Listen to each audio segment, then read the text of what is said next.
नमस्कार दोस्तों, हरे कृष्णा, राधे राधे। आज के वीडियो बहुत विशेष है। कार्तिक मास आने वाली है। कार्तिक मास के संबंध में सारी जानकारी आज इस वीडियो में देंगे। हमें क्या क्या करना चाहिए, क्या नहीं करना चाहिए, कार्तिक के महीने कब से शुरू है, कब तक समाप्त हो रही है, कार्तिक मास के महत्व क्या है और क्या क्या हमें कुछ नियम हमें ज़रूर लेनी चाहिए।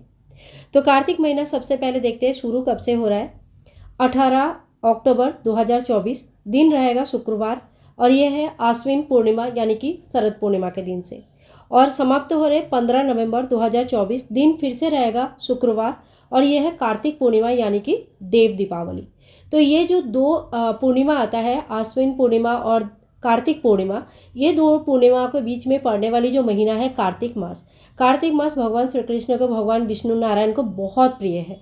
इस समय कार्तिक स्नान जो ब्रह्म मुहूर्त में कर लेते हैं, तुलसी मैया को जल चढ़ा देते हैं, दीपदान करते हैं, सच मानो पूरे साल भर की पुण्य फल एक महीने में मिल जाती है। इसी महीने में बहुत सारे बड़े बड़े त्यौहार आते हैं, जैसे कि करवा चौथ, अहोई अष्टमी, धनतेरस, दिवाली, गोवर्धन पूजा, भाई दूज, डाला छठ, अक्षय नवमी, देव उठनी एकादशी, तुलसी विवाह, वैकुंठ चतुर्दशी, चतुर्मास के व्रत की समापन भी होता है इस समय, और देव दीपावली जैसे बड़े बड़े त्यौहार इस महीने में आता है। कार्तिक मास को दामोदर मास भी कहा जाता है।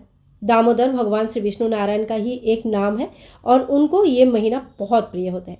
स्नान, दान, जप, तप, भजन, कीर्तन, व्रत, दीपदान, तुलसी पूजन, हवन करना, घर पर आकाश दीपदान विशेष महत्व है। लास्ट के 5 दिन, कार्तिक महीने के लास्ट के 5 दिन पंचविकु के नाम से जाना जाता है। इसमें पंचविकु के व्रत रखा जाता है, पंचविकु दीपदान किया जाता है और पंचविकु की कहानियाँ सुना जाता है। तो ये 5 दिन बहुत महत्वपूर्ण है। पूरे कार्तिक महीने में भी अगर आपने कुछ भी नहीं कर पाए हैं तो लास्ट के ये 5 दिन आपके लिए बहुत ज़्यादा महत्वपूर्ण है। इतनी पहले से इसलिए बता रही हूँ ताकि पूरे कार्तिक के महीने में आप यूं ही ना जाने दें, कुछ ना कुछ तो अपने काम पे जरूर लगा लें।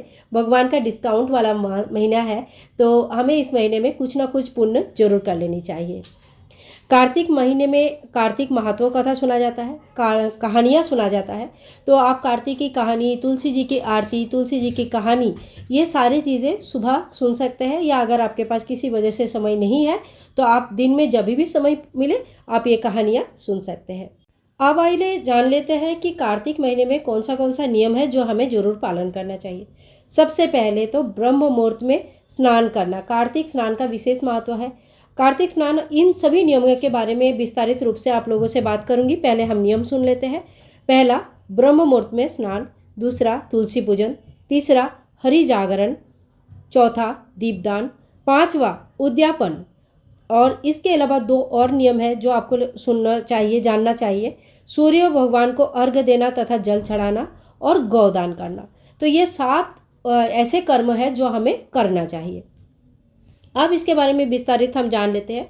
जैसे सुबह सुबह स्नान, तो नदी में, जलाशय में, किसी जो प्राकृतिक नेचुरल सोर्स ऑफ वाटर होता है वहाँ पे जाके अगर स्नान करते हैं तो सबसे अच्छा होता है। लेकिन आज के डेट में शहरों में ये सारी चीज़ें संभव बहुत लोगों के लिए नहीं हो पाता है। ऐसे में हम क्या करेंगे कि हम घर पे ही स्नान करेंगे। बाल्टी में गंगा जल मिश्रित नॉर्मल जल यूज़ कर सकते हैं, आंवले का रस डाल के स्नान कर सकते हैं, थोड़ी सी तिल डाल के स्नान कर सकते हैं। यानी कि जल में कुछ ना कुछ पवित्र चीज़ें मिलाकर स्नान आदि कर सकते हैं। इसे भी कार्तिक स्नान ब्रह्म मुहूर्त में जब करेंगे तो कार्तिक स्नान के समान पुण्य फल की प्राप्ति होती है। जो अगर कुछ भी नहीं करते हैं तो कम से कम गंगा जी की नाम लेते हुए ओम गंगे ओम गंगे ओम गंगे ऐसे करके भी स्नान करते हैं, तभी भी हमें पुण्य फल की प्राप्ति होती है। ठीक है। इस समय साबुन नहीं लगाना चाहिए, तेल नहीं लगाना चाहिए। केवल मात्र नरक चतुर्दशी तथा भूत चतुर्दशी के दिन तेल लगाने का नियम है, बाकी पूरे कार्तिक के महीने में तेल नहीं लगाना चाहिए। और अगर तबीयत खराब है, कार्तिक स्नान करना चाहते हैं, बहुत लोग इस समय नहीं कर पाते हैं, ठंडा काफ़ी ज़्यादा होता है, तो आप गुनगुना पानी से स्नान कर सकते हैं। देखिए, कुछ नहीं करने से कुछ करना ज़्यादा अच्छा होता है। अगर ठंडा पानी से स्नान करके तबीयत खराब हो जाती है तो आप सुबह सुबह गुनगुना पानी से स्नान कर सकते हैं। स्नान के बाद हम भगवान सूर्य नारायण को अर्घ्य देना चाहिए। इसके बाद आपको तुलसी पूजन करना चाहिए। तुलसी में जल चढ़ाइए, धूप दीप दिखाइए, थोड़ी सी भोग चढ़ाइए। भोग में आप चीनी, मिश्री, बतासा कुछ भी चढ़ा सकते हैं, लेकिन तुलसी में ज़्यादा मीठा मत डालिएगा, एक कटोरे में अलग से डालिए ताकि तुलसी में चींटी ना लग जाए। तुलसी को इस समय कोई अच्छा कॉटन के कपड़े या कोई दुपट्टा से ढक के रखना चाहिए ताकि तुलसी ठंडे के मारे ख़राब ना हो जाए, क्योंकि इस समय तुलसी बहुत नरम होती है, ख़राब हो जाती है। इसके बाद अगर कार्तिक की कहानियाँ सुनने का नियम आपने लिया है तो कार्तिक की कहानी आपको सुनना चाहिए, भजन और कथाएं भी सुनना चाहिए। आंवला, केला, पीपल, पतवाड़ी इत्यादि इस समय पूजे जाती है, सींचे जाते हैं। तो आप अगर ये नियम भी लेना चाहते हैं, पीपल पतवाड़ी सींचना चाहते हैं, तो वो नियम भी आज पहला दिन से ही शुरू हो जाता है। इसके अलावा घर पर आप छोटा सा आंवला, केला, पीपल वगैरह लगाकर उनकी पूजन भी कर सकते हैं। इसके बाद आप मंदिर में, घर की जो मंदिर है वहाँ पे पूजन कर लीजिए। लड्डू गोपाल जी सेवित है तो उनके पूजन, नारायण जी है उनके पूजन कर लीजिए।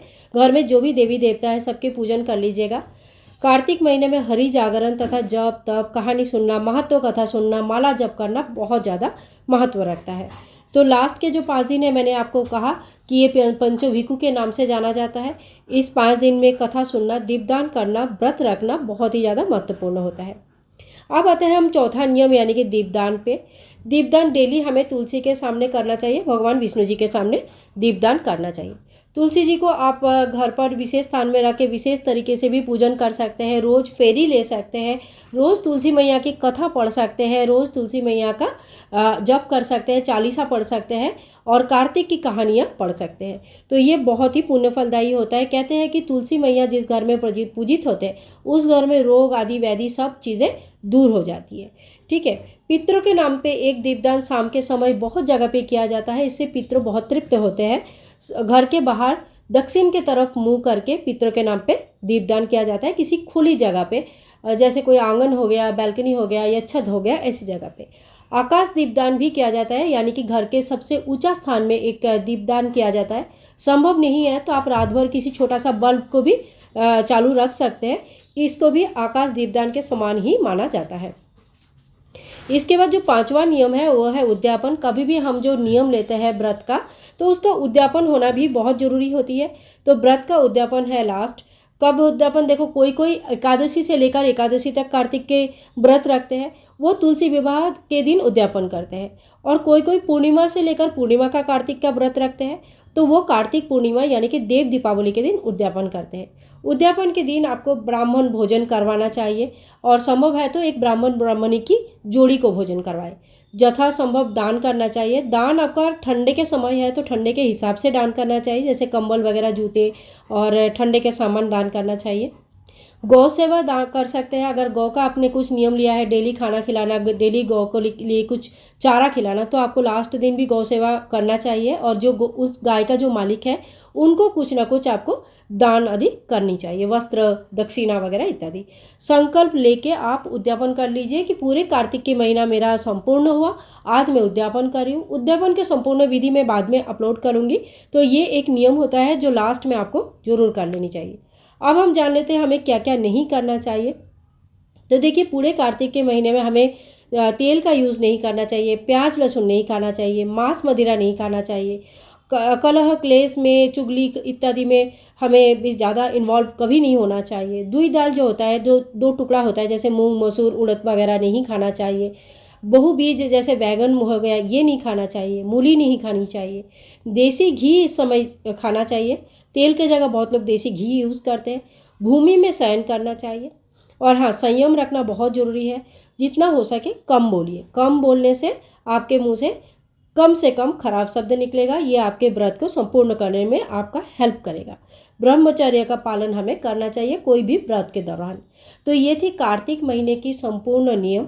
अगर आप लोगों को ये वीडियो पसंद आई है तो प्लीज़ ज़्यादा से ज़्यादा शेयर कीजिएगा। और कार्तिक महीना संबंधित बहुत सारे वीडियोस मैं आप लोगों के साथ शेयर करूंगी। तो ये सारे वीडियोस देखने के लिए चैनल के साथ जुड़े जाइए। और आप लोगों का सपोर्ट मिलता है तो मुझे भी बड़ा अच्छा लगता है अच्छे अच्छे वीडियोस शेयर करना। तो आप लोगों के साथ फिर से मुलाकात होगी एक और नया वीडियो में। तब तक के लिए सब स्वस्थ रहे, अच्छे रहे। कार्तिक महीने की बहुत ही अच्छी तरह से तैयारी भी कर लीजिएगा। और वीडियोस अगर पसंद आ रही है तो प्लीज़ आपका सपोर्ट दिखाना बिल्कुल ना भूलें। तो तब तक के लिए हरे कृष्णा, राधे राधे। हैप्पी कार्तिक महीना टू ऑल ऑफ यू।